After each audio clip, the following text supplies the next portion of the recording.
자, 교사자의 고의입니다. 자, 이 교사자의 고의는 이중의 고의를 말한다고 전 시간에 설명을 드렸고요. 자, 이중 고의라고 하는 것은 교사의 고의와 정범의 고의를 말합니다. 자, 그리고 이 고의 내용은 구체적이어야 하고요. 그리고 특정된 자여야 한다라고 되어 있습니다. 나머지는 그냥 보시고요. 정범 고의도 보시면 됩니다. 자, 그리고 자, 미수의 교사에서 전 시간에 쭉 내려와서 기수제의 고의를 말한다라고 전 시간에 설명을 드린 바가 있습니다. 자, 근데 문제는 이 미수제의 교사인데요. 자, 의의 볼게요. 자, 미수의 교사라고 하는 것은요. 자, 피교사자의 행위가 처음부터 미수에 그칠 것을 예견하면서 하는 교사를 말합니다. 예를 보죠. 갑이 병의 금고에 돈이 없는 줄 알아요. 알면서도 을에게 돈이 많다고 하면서 금고를 털어오라고 교사를 합니다. 이때 갑과 을의 대책은 하는 거예요. 자, 밑에 처벌 나와 있죠? 여기서 노트 펴볼게요. 자, 노트를 보시면 자, A가 미수죄의 고의를 갖고 그쵸? 절도를 시킵니다. 근데 가만히 있는 B가 알겠대요. 절도를 하겠다는 결심을 하게 되죠. 그래서 B가 물색을 합니다. 뭐죠? 착수해 나갔다는 거예요. 돈이 있어요? 돈이 있을 수가 없죠. 그 금고는 텅텅 비었으니까 취득을 못합니다. 그러면 B는 무슨 죄가 되죠? 절도죄의 고의를 갖고 착수해 나갔는데 취득을 못했어요. 그럼 B는 절도 미수가 돼버리죠. 그럼 이때 A는 무슨 죄가 돼요? A는 미수죄의 교사가 됩니까? 자, 위에 다시 한번 볼게요. 자, 전 시간에서 이 교사범 같은 경우에 고의범인데 이 고의범 같은 경우에는 기수죄의 고의를 말한다 그랬어요.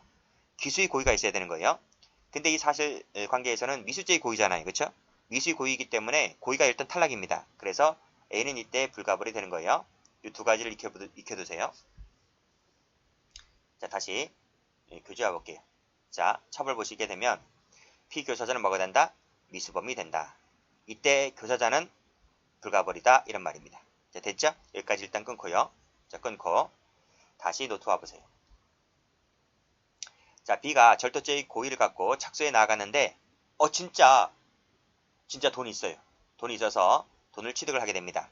그러면 B는 무슨 죄가 되죠? 고의를 갖고 착수해 나갔는데 돈을 취득했습니다. 당연히 기수가 돼버리죠. 그러면 이때 A는 기수죄의 교사가 됩니까? 아니라니까. 기수죄의 고의가 없다 했잖아요. A에게는요.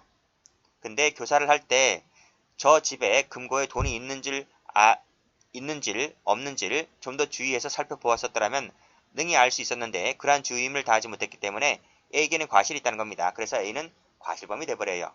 이 두 가지 또 알아두시고. 자, 그러면 다시 한번 와볼게요. 자, 와보시면 교사자가 미수로 교사했는데 실제로는 예상과 달리 기수에 이르렀다라고 했을 때 그때 교사자의 주체가 뭐가 된다? 과실범이 된다는 것입니다. 자, 됐죠? 자, 근데요. 이 미수의 교사와 관련해서 논의가 되고 있는 것이 이 함정수사라고 하는 것입니다. 이 함정수사는 형소법에서 잘 나와요. 출제가. 자, 함정수사가 뭔지 볼게요. 수사기관이 타인을 범인으로 처벌받게 하기 위해서 범죄를 교사해서 기수가 되기 전에 체포하는 수법을 말하게 된다. 이때 처벌은 어떻게 될 것인가? 대표적으로 미수죄의 교사의 사례가 되는 것이기 때문에 학설은 피교사자는 미수가 되고 교사자는 불가벌이다라고 하는 것이 학설이에요. 근데 판례는 어떻게 돼요? 판례도 이렇게 따르나요? 판례는 이렇게 보질 않아요. 이 함정수사를 두 개로 나눠봅니다. 자, 여기서 다시 한번 노트를 펴볼게요. 자, 노트를 펴보시면 이 B라는 사람을 좀 나눠서 볼게요. 지금부터 필기 하세요. 이 B라는 사람이 자, 동그라미 1번 범위가 없어요. 방금 배웠지? 범위가 없는 사람이야. 절도를 하겠다는 고의가 없는 사람이죠. 고의가 없는 사람인데 A가 나한테 꼬드기는 거예요. 저기 가면 돈이 많으니까 훔쳐와라. 이렇게 교사를 하는 거예요. 이것을 다른 말로 무슨 함정수사다? 형소법에서는 이것을 범의 유발했다. A가 B에게 범의를 유발하여 꼬드긴 대표적인 함정수사다. 이렇게 보고 있는 거예요. 이때 A는 경찰이죠. 경찰이 가만히 있는 B에게 나를 떠보기 위해서 저기 가면 돈이 많으니까 훔쳐와라. 범위가 없는 자에게 범위를 불러일으켜서 했던 수사인데 이것은 뭐다? 이것은 위법하다. 이렇게 보고 있습니다. 이런 위법한 수사기법이다. 라고 보고 있죠. 두 번째. 진짜 B가 원래부터 범위를 갖고 있어요. 범위를 갖고 있고 A 경찰관은 단순히 그 기회만을 이용했던 거예요. 기회 제공형 함정수사라고 하는 것인데, 그래서 B가 절도에 나아갔고 절도하고 있는 모습을 지켜본 경찰이 잡았다라고 체포를 했다라고 했을 때 이것은 위법한 함정수사가 아니다. 이렇게 보았습니다. 두 가지로 나눠서 보셔야 돼요. B란 사람이 범위가 있는 사람인지 없는 사람인지에 따라서 이 수사기법이 위법인지 아닌지가 갈라집니다. 네, 됐습니까? 다시 와보세요. 자, 맨 밑에 판례부터 먼저 볼게요. 자, 본래 범위를 갖지 아니한 자가, 즉 B란 사람이 범위가 없대요. 범위가 없는 사람인데 경찰관이 사술이나 계략 등을 써서 범위를 유발케 하고 그리고 범죄인을 검거하는 수법은 위법하다고 보았습니다. 그래서 이러한 수사에 기한 공소제기는 법률의 규정에 위반하여 무효인 경우에 해당한다라고 보았습니다. 그쵸? 자, 다시 올라가 볼게요. 자, 올라가서 이 두 가지 판례는요. 두 가지 판례는 기회 제공형 함정수사인데 어떤 건지 볼게요. 자, B가 범위를 가진 사람이고 경찰이 단순히 범행의 기회를 제공한 것에 불과하다고 하면 이것은 위법한 함정수사가 아니다고 봤습니다. 자, 예를 볼게요. 경찰관이 취객을 상대로 한 이른바 부축배기 절도범을 단속하기 위해서 이 부축배기 절도범이라고 하는 사람은 범위가 있는 사람이 없는 사람이야? 범위를 원래 갖고 있던 사람인 거예요. 이놈을 잡기 위해서 뒤에서 감시하고 있다가 마침 이놈이 나타났습니다. 그래서 지갑을 뒤지고 현장에서 체포하여 기소했다라고 했을 때 이것은 위법한 함정수사가 아니다 라고 보았죠. 됐죠? 자, 밑에 판례 볼게요. 피고인의 뇌물수수가 그랬습니다. 이때 피고인은 뇌물수수를 하겠다는 범위를 가진 사람이에요. 이때 이 공여자들이 이 피고인의 뇌물수수에 대해서 기회를 제공하였다는 거예요. 기회 제공하였다. 과연 내가 돈을 주면 저 사람이 받는가 안 받는가, 그렇죠? 그래서 이렇게 뇌물을 공유했다는 거예요. 피고인에게. 그랬을 때 이 뇌물 공여자들의 함정수사 교사라고 하는 사정은 피고인의 책임을 면하게 하는 사유가 될 수가 없다. 무슨 말입니까? 피고인은 결국 무슨 죄가 된다? 뇌물수수죄가 된다. 이렇게 보았죠. 이것 역시 마찬가지로 기회 제공형 함정수사였다는 거예요. 그래서 이 두 가지 판례 같은 경우에는 전부 다 첫 번째 판례는 절도죄로 처벌되고 두 번째 판례는 뇌물수수죄로 처벌되는 거예요. 그러나 마지막 판례는 처벌되지 않는 거예요. 이렇게 나눠서 보시면 되겠습니다. 자, 다음 페이지. 자, 피교사자에 관한 요건을 볼게요. 자, 노트 다시 한번 펴볼까요? 이 부분이죠. 이 부분. 요 지금 피교사자입니다. 이 사람이. 자, 이 사람은 살인을 결심하죠. 살인을 결심하고 칼을 들고 가서 찔러 죽여버리잖아요. 그쵸? 그랬을 때 A, B 역시 마찬가지로 1번 쭉 내려보시면 이 사람도 고의범입니다. 고의범. 과실범은 될 수가 없다.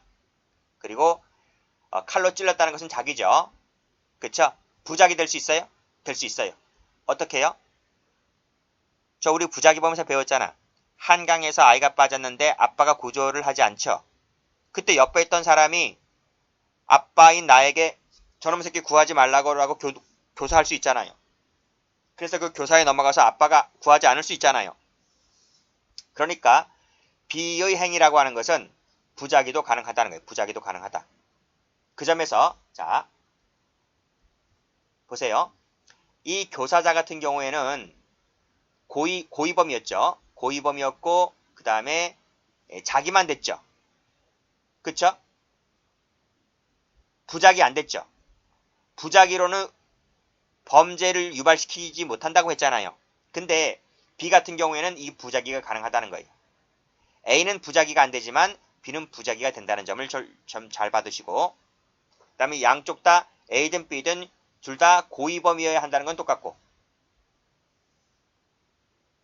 됐어요? 자, 그 다음 A가 나에게 교사를 함으로 인해서 내가 범위가 있게 되는 거잖아요. 무에서 유가 되는 거잖아요. 그러면 서로 간에 의사연락이 있다는 거예요. 의사연락이 있음을 전제로 하는 것이기 때문에 이것은 편면적 교사가 나올 수가 없는 거예요. 당사자 일방에게만 의사표시가 존재하는 편면적 교사라고 하는 것은 교사범에서는 존재할 수가 없다. 아시겠죠? 이 세 가지를 잘 봐두시기 바랍니다. 다시 교재와 볼게요. 자, 피교사자 요건이죠. 그쵸? 첫 번째, 범행 결의. 이때 결의 동그라미 치시고, 이건 뭐다? 이퀄 고의범이다. 이런 말입니다.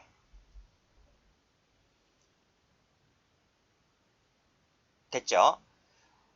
맨 밑에 가보시게 되면 각주 나와 있습니다. 과실범에 대해서 교사를 했을 때에는, 그때는 교사범이 안 돼요. 교사범이 되지 않고, 기껏해야 간접정범이 될 뿐이다. 34조에 나와 있는 간접정범이 될 뿐이다. 라고 봤습니다. 요 2번도 체크해 두세요. 다시 가서 3번이 중요하죠? 편면적 교사는 안 된다. 안 된다.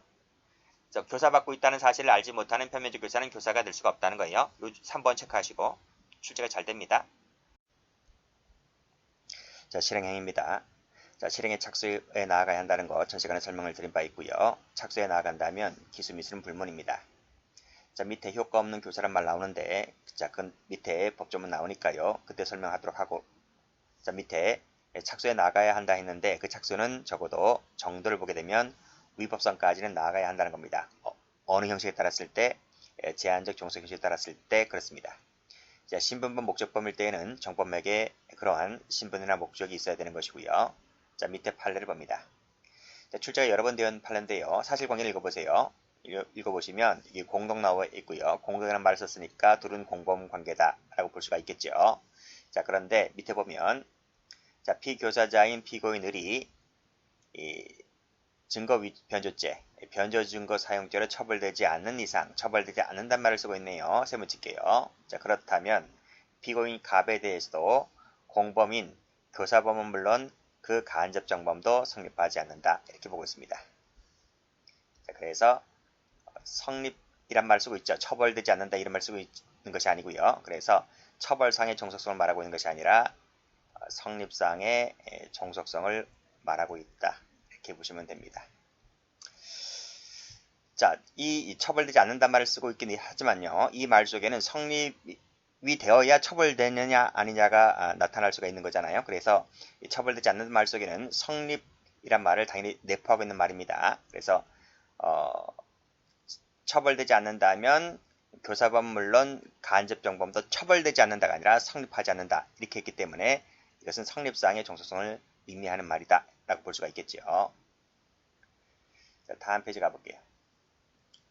자, 이 판례도 출제가 되었는데요. 쭉 읽어보시면 자, 피교사자의 위증죄가 성립하지 않는다 나와 있죠. 그래서 여기도 성립하지 않는다면 세번 칠게요. 교사자인 피고인에게도 위증교사죄가 되지 않는다. 그 말은 성립하지 않는다 이런 말이겠죠. 그래서 이것도 성립상의 종속성을 말하고 있는 판례이기도 합니다. 자, 처벌입니다. 자, 교사범은 정범과 동일한 형으로 처벌합니다. 이때 동일한 형이라고 하는 것은 법정형을 말하고요. 선고형을 말하지는 않습니다. 자, 기출된 적이 있고요. 선고형이 아니기 때문에 선고형은 달라질 수가 있는 것이죠. 자, 경우에 따라서는 즉 죄질이 교사범이 더 나쁘다면 교사범은 정범보다 선고형이 무거워질 수도 있는 것이죠. 자, 그리고 종속성이라고 하는 것은 성립상의 종속성이지 처벌상이 아니라고 했습니다. X. 착오를 갑니다. 자, 1번.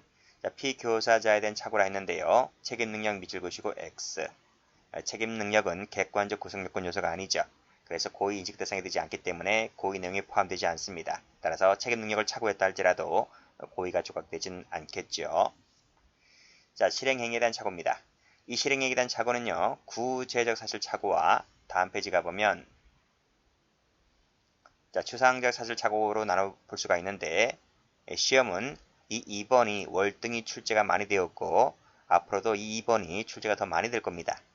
그래서 상대적으로 1번은 거의 출제가 안 되었었고 약간 어려움도 있었기 때문에 출제 영역에서 약간 거리가 멀었었는데요. 최근에 이 1번이 출제가 되기 시작했다는 것이죠. 그래서 이 1번을 주의하게 좀 보셔야 됩니다.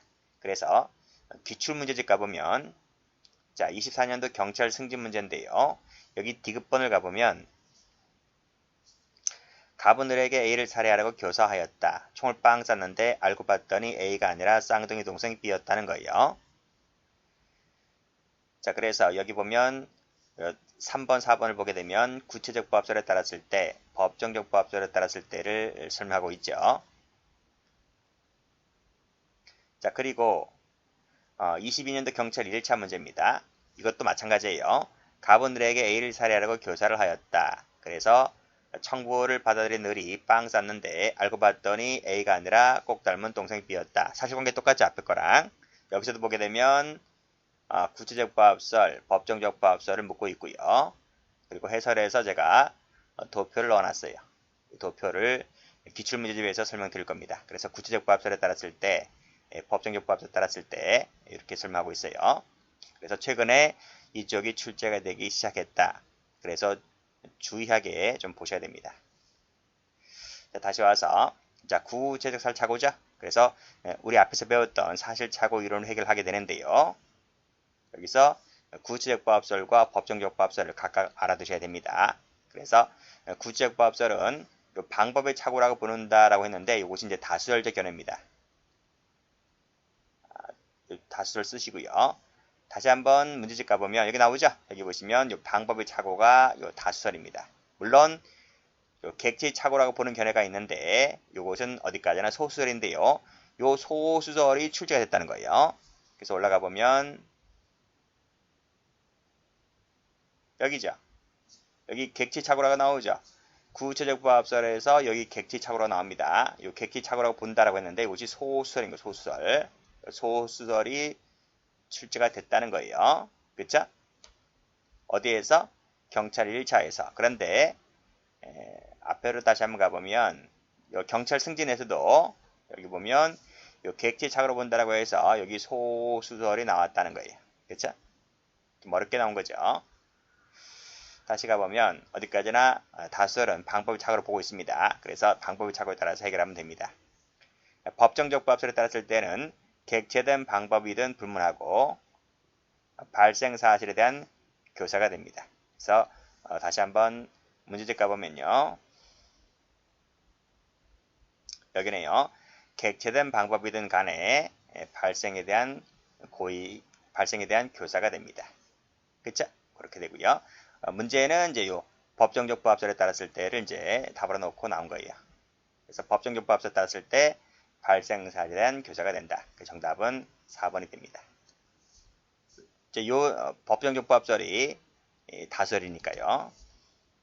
이 객체 착오라 여기서 보시면 요 방법 착오라고 하는 것은 여기에서 두 개가 견해가 갈리게 되는데 그 중에서 이것이 다수설이라는 겁니다. 그런 얘기고. 여기도 마찬가지죠. 정답은 요 4번이었는데요. 법정적에 따랐을 때 발생에 대한 교사가 됩니다. 됐습니다. 자, 기출도 그겁니다.